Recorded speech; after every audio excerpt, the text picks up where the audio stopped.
കാണേണ്ടതായിട്ടൊന്നുമില്ല. ഇന്നലെ കാണാതായ റിപ്പോർട്ട്സാ. അതെങ്ങനെ ഇവിടെ എത്തി? ഇങ്ങേര് കണ്ടു കാണോ? കണ്ടിരുന്നെങ്കിൽ ഇവിടെ എല്ലാം തലകീഴ് മറിഞ്ഞേനെ. അപ്പ ആരും കണ്ടിട്ടില്ല.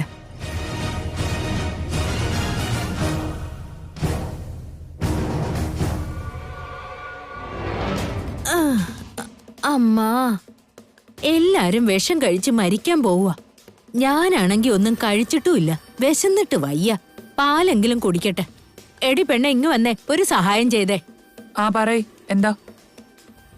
എനിക്കിച്ചിരി പാല് തരുവോ? ഇപ്പൊ പ്രസാദം കഴിച്ചല്ലേ ഉള്ളൂ, കുറച്ച് കഴിയട്ടെ, ചോറ് തരാം. ഇപ്പൊ എന്തിനാ പാല്?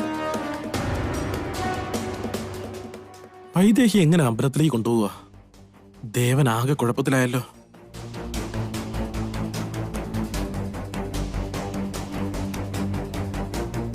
ഞാൻ ഇന്ന് ഉപവാസം എടുത്തിരിക്കുക. അന്നാഹാരങ്ങളൊന്നും കഴിക്കില്ല.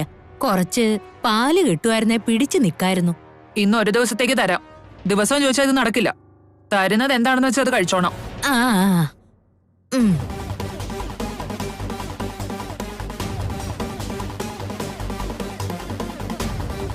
ആ ഇവിടത്തെ പണി തീരുന്നില്ലല്ലോ.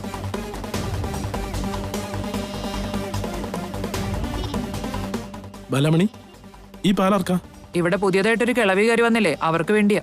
എന്താ, നിങ്ങൾക്കും വേണോ? എനിക്ക് വേണ്ട. എനിക്ക് കുറച്ച് വെള്ളം കുടിക്കാൻ തരുമോ? ഇപ്പൊ തരാം.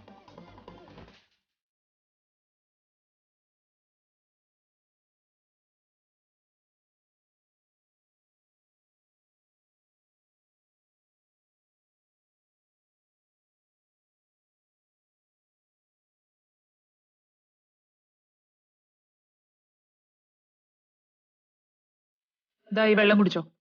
Thank you.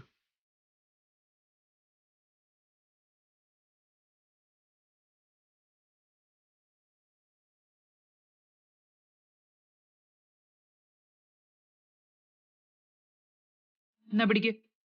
പണിക്കാരിയാ, എന്നിട്ട് നിനക്ക് പണിയെടുത്ത് തരാൻ വേറെ ആള് വേണമല്ലോ. കുടിക്ക് കുടിക്ക്.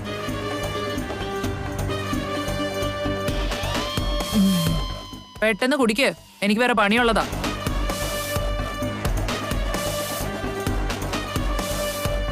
അമ്മേ, വയറിപ്പോഴാ ഒന്ന് നിറഞ്ഞു കിട്ടിയേ. ഓ അമ്മ, അമ്മ. ദേവാ, ഒരു കാര്യം ഒപ്പിച്ചിട്ടുണ്ട്. നീ വൈദേഹിയും കുട്ടി അമ്പലത്തിലേക്ക് പൊക്കോ. അതെങ്ങനെയാ പറ്റുക? ആ കിളവി ഒന്നിനെ സമ്മതിക്കില്ല. ചോദിച്ചു കഴിഞ്ഞാൽ രാജഭക്തി, വിശ്വാസം, അങ്ങനെ എന്തൊക്കെയാ പറയും. പക്ഷെ പേടിക്കണം, നീ വിചാരിച്ചൊരു കാര്യം നടക്കും. അപ്പൊ നീ വീണ്ടും സംസാരിച്ചോ? അവര് സമ്മതിച്ചോ? ഇല്ല ബ്രദർ, പാലിൽ ഉറക്ക ഗുളിക കലർത്തി കൊടുത്തിട്ടുണ്ട്. ഉറക്ക ഗുളിക കലർത്തിയെന്നോ? ഇനി എന്തെങ്കിലും പ്രശ്നം ഉണ്ടായോ? ബ്രദർ, ഒരു പ്രശ്നവുമില്ല. സുഖമായിട്ട് കിടന്നുറങ്ങിക്കോളും. അവരെഴുതേക്കുമ്പോഴേക്കും നമ്മൾ തിരിച്ചെത്തിയിരിക്കും. എന്താ സംഭവിച്ചെന്ന് പോലും അവരറിയത്തില്ല. നീ ഒത്തിരി ഒന്നും ചിന്തിക്കണ്ട, ഇതിലൊരു തെറ്റുമില്ല. അത്യാവശ്യ സമയത്ത് ഇങ്ങനെ ചിലതൊക്കെ ചെയ്യേണ്ടി വരും. ഉറക്കം വരാതായപ്പോ ഡോക്ടർ എനിക്ക് പ്രിസ്ക്രൈബ് ചെയ്ത സാധനം ഇപ്പൊ ഇങ്ങനെ പ്രയോജനപ്പെട്ടു. ഇനി ഒന്നും ചിന്തിക്കണ്ട, നടക്ക്. വാ ദേവാ, വാ.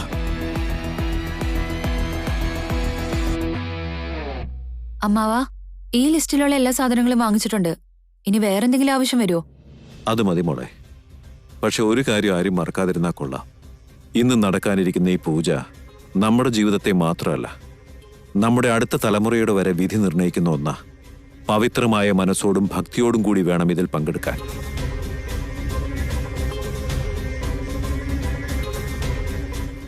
ബാലമണി ചേച്ചി, അതെന്താ നീ എവിടേക്കാ കൊണ്ടുപോകുന്ന? പായസമാണ് ചേച്ചി, പുറത്തു കൊണ്ട് കളയാൻ പോവായിരുന്നു. അത് നിവേദ്യ. അതെന്തിനു വേണ്ടി നീ കളയുന്നേ? ബാക്കിയുണ്ടെങ്കിൽ അത് ഞങ്ങൾക്ക് എല്ലാവർക്കും താ. ഇത് താഴെ വീണതായിരുന്നു ചേച്ചി. താഴെ വീണെന്നോ? എന്നാലും ഉണ്ടാക്കിയത് എല്ലാരും കഴിച്ച ശേഷം കുറച്ചല്ലേ ഉണ്ടാവുള്ളൂ. പക്ഷെ ഇതിപ്പോ ഉണ്ടാക്കിയതിനേക്കാൾ കൂടുതലുണ്ടല്ലോ. അത് പിന്നെ എന്തെന്നാ കൊച്ചെ നീ നിന്ന് പരിങ്ങുന്നേ? എന്താ ഉണ്ടായെന്ന് പറ. നിങ്ങളുണ്ടാക്കിയ പായസം വൈശാലി ചേച്ചിയാ താഴെ കളഞ്ഞത്.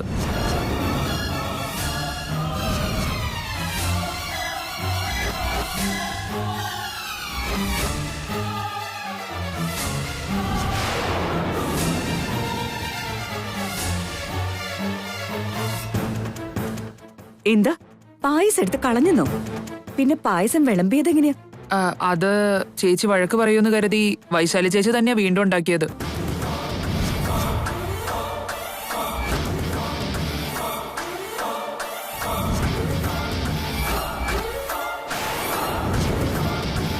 വൈശാലി, വൈശാലി, വൈശാലി! അത് ശരി, ഇങ്ങനെ വിളിച്ചാൽ അവള് വരുവോ? ഞാൻ വിളിക്കാൻ നിക്കമ്മേ. വൈദേഹി, വൈദേഹി! ഇത് വരുന്നു ഊർമിളേച്ചി. കണ്ടോ?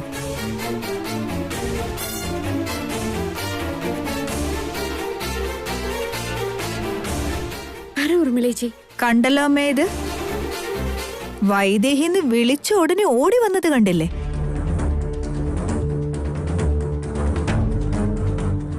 നീ വൈദേഹി ആയതുകൊണ്ട് വിളിച്ചതല്ല. അങ്ങനെ വിളിച്ചാലല്ലാതെ നീ വരില്ലെന്നറിയാം. എന്തിനാ വിളിച്ചെന്ന് പറഞ്ഞോളൂ. ചെയ്യേണ്ടതെല്ലാം ചെയ്തിട്ട് ഒന്നും അറിയാത്തതുപോലെ എന്തിനാന്ന് ചോദിക്കുന്നു. നീ കൊണ്ടുവന്ന കാലത്തിൽ പായസം ഉണ്ടാക്കില്ലെന്ന് പറഞ്ഞപ്പോ, അടുക്കളയുടെ ഭാഗത്തേക്ക് പോലും വരരുതെന്ന് പറഞ്ഞപ്പോ, എന്റെ മരുമക്കൾ ഉണ്ടാക്കിയ പായസം താഴെ കളഞ്ഞിട്ട് നീ പായസം ഉണ്ടാക്കിയല്ലേ? എന്തിനാടി അങ്ങനെ ചെയ്തത്?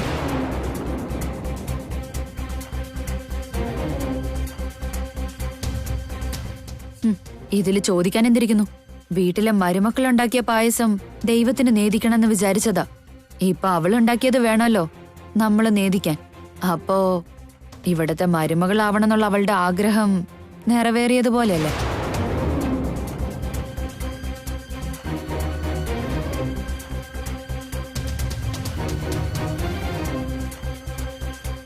ഓരോ കുടുംബത്തിലും ഓരോ ചിട്ടയും ശീലവും ഒക്കെ ഉണ്ടാവും. ഈ വീട്ടിലെ മരുമക്കള് ചെയ്യേണ്ട കാര്യങ്ങൾ നീ എന്തിനാ ചെയ്തേ? എത്ര പറഞ്ഞാലും നീ കേക്കില്ലല്ലേ?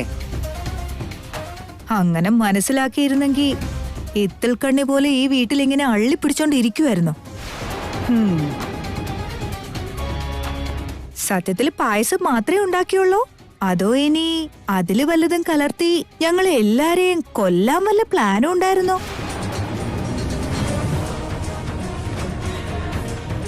അല്ലെങ്കിൽ തന്നെ ശാപത്തിന്റെ കളിയാ. ഇതോടെ എല്ലാം തീരുമെന്നാ പറയുന്ന. അപ്പോ ആ അന്ത്യം ഈ രൂപത്തിലാണോ എത്തിയത്?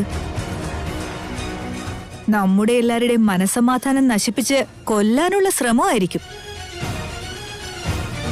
സത്യത്തിൽ ആ പായസത്തിന്റെ സ്വാദ് പോലും എന്തോ പോലെയായിരുന്നു. എന്തോ കലർത്തിയിട്ടുണ്ട്. പറയടി, എന്താടി പായസത്തിൽ കലർത്തിയേ? പറയടി, എന്താ നീ കലർത്തിയത്? പായസത്തിൽ എന്താ കലർത്തിയതെന്ന്?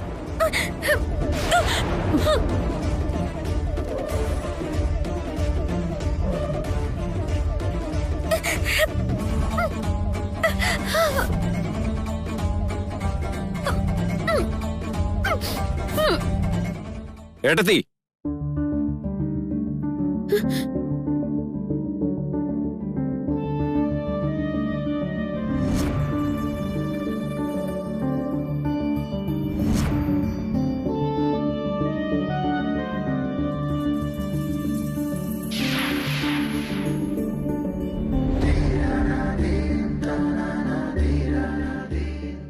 കൈയെടുക്കേടത്തി.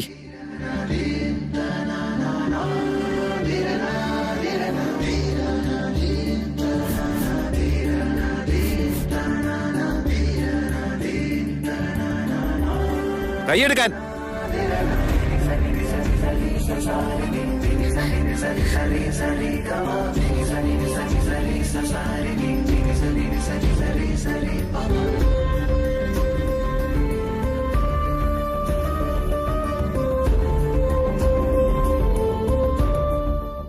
അവൾ എന്ത് ചെയ്തിട്ടാ എല്ലാരും കൂടെ വട്ടം കൂടി അവളെങ്ങനെ വല്ലാതെ ആക്രമിക്കുന്നത്?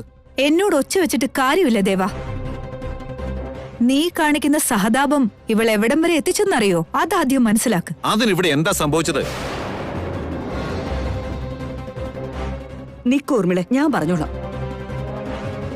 വിശേഷ ദിവസമായി ശിവഭഗവാനെ നേദിക്കുന്നതിന് വേണ്ടി എന്റെ മരുമക്കളെ കൊണ്ട് പായസം ഉണ്ടാക്കിച്ചു. മരുമകളാകാനുള്ള കൊതി കൊണ്ട് ആ പായസം ഇവൾ എടുത്ത് കളഞ്ഞു. എന്നിട്ട് അവൾ ഉണ്ടാക്കിയത് ഇവിടെ വിളമ്പിയത്. ഞാൻ മനഃപൂർവ്വം കളഞ്ഞതല്ല ദേവേട്ട. അല്ലെങ്കിൽ തന്നെ നേദിക്കാനുള്ള നിവേദ്യം ആരെങ്കിലും എടുത്ത് താഴെ ഇടുവോ? അമ്മയ്ക്ക് പാലെടുക്കാൻ വേണ്ടി പാത്രം എടുത്ത് അപ്പുറത്തേക്ക് വെച്ചപ്പോ തെന്നി താഴെ വീണു പോയി. അതുകൊണ്ടാ പെട്ടെന്ന് ഞാൻ തന്നെ വേറെ ഉണ്ടാക്കിയത്. ഏത് ദുർമുഹൂർത്തത്തിലാണോ നീ വൈദേഹിയായിട്ട് ഈ വീട്ടിലേക്ക് കാലെടുത്ത് വെച്ചത്? നന്നായി കഥ പറയാനറിയാം നിനക്ക്. ഒരു കാര്യം പറയട്ടെ അങ്കിളെ, അങ്കിള് ദൈവത്തെ പ്രസാദിപ്പിക്കാൻ വേണ്ടിയല്ലേ പൂജ ചെയ്യാനായിട്ട് തീരുമാനിച്ചത്.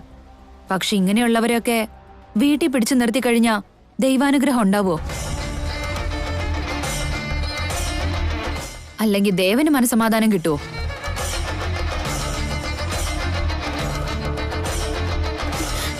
ആരാധ്യ, ഞാൻ പറഞ്ഞതൊക്കെ സത്യമോ? വേണമെന്നുണ്ടെങ്കിൽ ബാലമണിയോട് ചോദിക്കാം.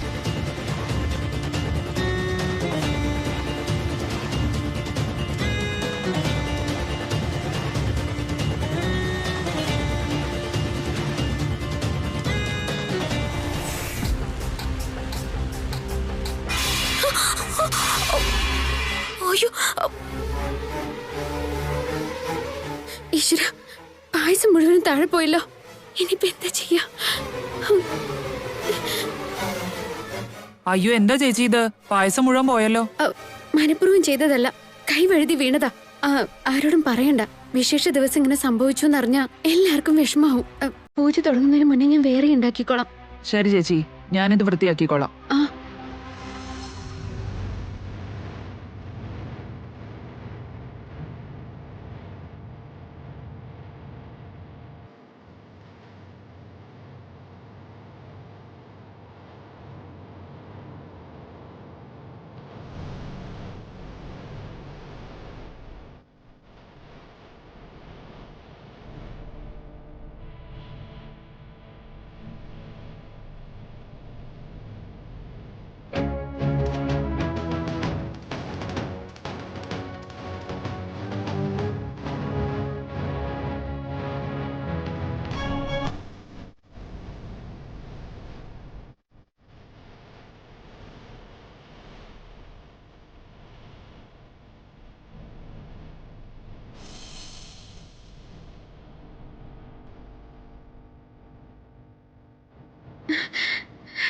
എന്റെ ശ്രീരാമ, ഒന്ന് പെട്ടെന്ന് പായസം റെഡിയാക്കി തരണേ.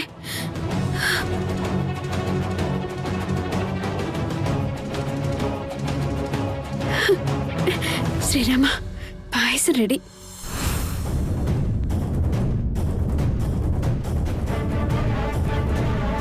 ഇതാ സംഭവിച്ച. ഞാൻ മനഃപൂർവ്വം ഒന്നും ചെയ്തിട്ടില്ല. എന്നെ വിശ്വസിക്കും.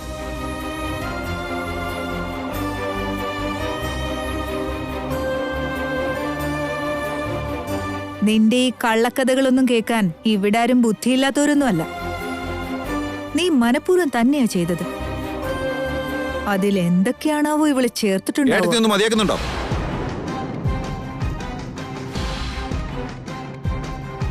കൈ വഴുതി പോയതാന്ന് അവള് പറഞ്ഞില്ലേ? ബാലാമണി അത് സമ്മതിക്കുകയും ചെയ്തു. പിന്നെ എന്തിനാ അവളെ നിങ്ങൾ വഴക്ക് പറയുന്നേ? അല്ല ദേവാ. ഊർമിളെ, ഈ കാര്യം നിങ്ങൾ ഇതോടെ വിട്ടേക്ക്.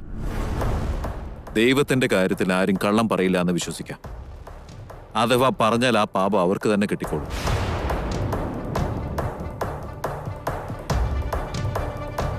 ഉള്ള പ്രശ്നങ്ങൾ പോരാഞ്ഞിട്ടാണോ ഇപ്പൊ ഇങ്ങനൊരു അപശകുനവും കൂടി? നിന്റെ ജോലി ശാന്തിയെ നോക്കല, അത് മാത്രം ചെയ്യ്. ബാക്കി കാര്യങ്ങളിലൊന്നും ഇടപെടണ്ട. പൊയ്ക്കോ ഇവിടുന്ന്.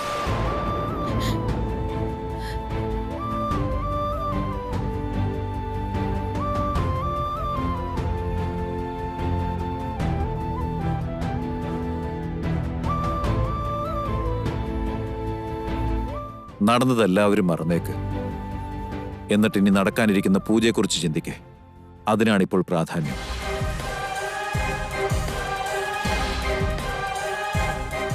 കൗസല്യേ, പൂജയ്ക്കുള്ള സാധനങ്ങളൊക്കെ വണ്ടിയിലേക്ക് എടുത്തു വയ്ക്കും.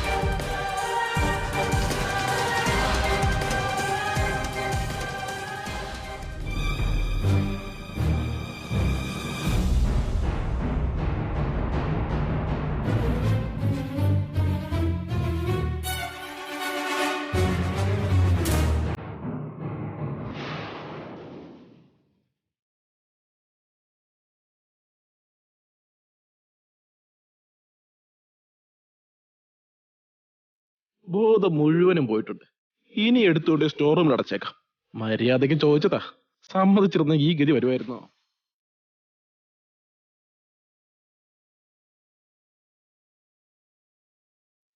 ഇനി എഴുന്നേക്കില്ല.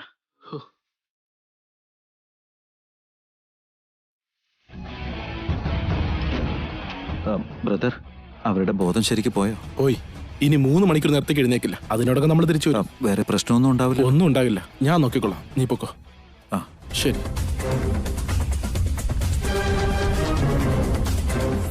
വൈദേഹി, ദേവേട്ടാ, ആ കിളവിക്ക് ഞങ്ങൾ ഉറക്ക ഗുളിക കൊടുത്തിരിക്കുക.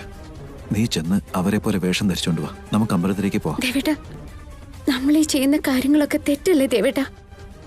വൈദേഹി, നമ്മളിത് നല്ല കാര്യത്തിന് വേണ്ടി ചെയ്യുന്നതല്ലേ? അതൊരു തെറ്റല്ല. നമ്മുടെ കുടുംബത്തിന്റെ രക്ഷയ്ക്ക് വേണ്ടിയത്. നീ ചെന്ന് റെഡിയാവും.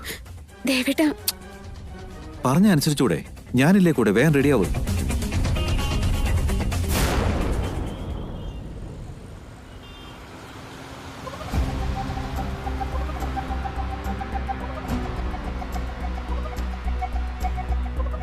തിരിച്ചറിഞ്ഞാലോ ദേവേട്ടാ? വൈദേഹി, കുറച്ചു നേരത്തേക്ക് എനിക്ക് പോലും ആളെ മനസ്സിലായില്ല. പിന്നല്ലേ അവർക്ക് മനസ്സിലാവുന്നേ. ശരിയാണ് ദേവ, ആർക്കും തിരിച്ചറിയാൻ പറ്റില്ല. ദേവ, വൈദേഹി അമ്പലത്തിൽ കൊണ്ടുപോകുന്നേക്കെ കൊള്ളാം. പക്ഷെ നിന്റെ ഒപ്പം പൂജയ്ക്ക് എങ്ങനെ അവളിരിക്കും? ദൈവം എന്തെങ്കിലും ഒരു വഴി കാണിക്കാതിരിക്കില്ല. എനിക്ക് നല്ല വിശ്വാസമുണ്ട്.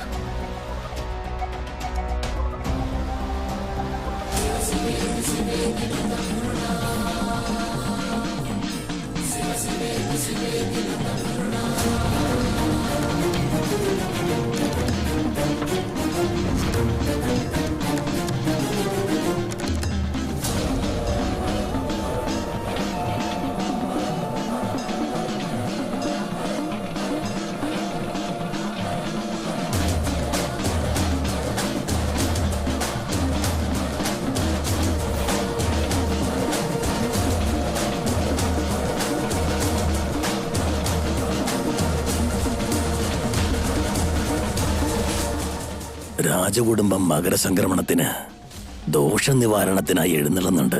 അനുഗ്രഹിക്കണം.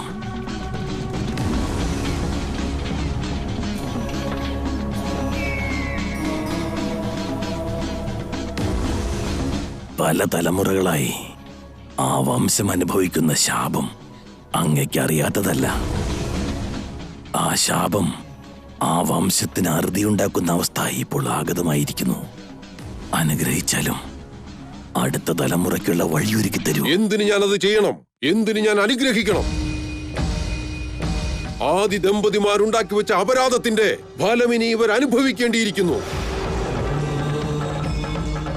ദൈവത്തെക്കാൾ പണത്തിന് പ്രാധാന്യം നൽകിയവർ ആ ദൈവത്തെ അലങ്കരിക്കേണ്ട ആഭരണങ്ങൾ നീലമാളികയിൽ ഒളിപ്പിച്ചതിന് അനുഭവിച്ചേ തീരൂ. അനുഭവിക്കട്ടെ.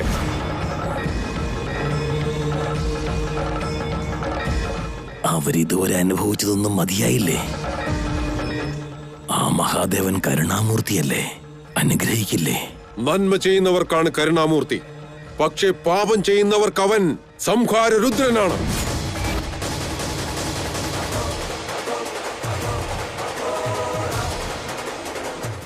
അങ്ങോട്ട് നോക്കൂ.